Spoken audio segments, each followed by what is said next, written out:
तुलसी सुखाए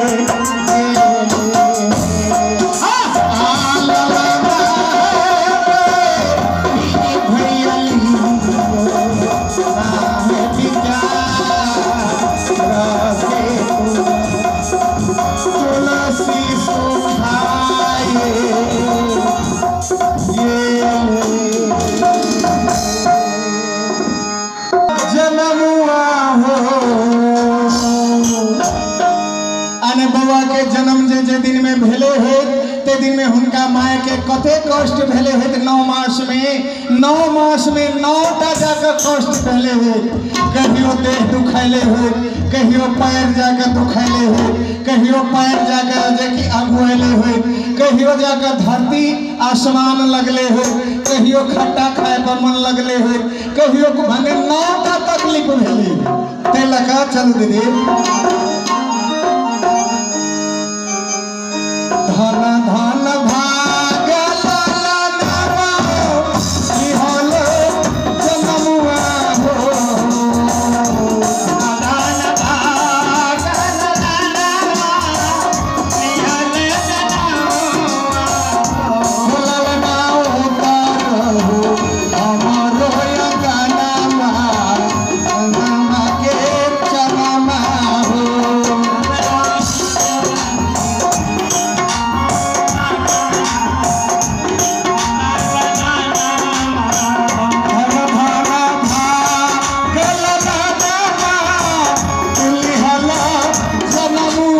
हो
बउआ के दीदी बउआ माने भाई हो आ भाई के न्योछावर में 10 गो रुपया देल होगा।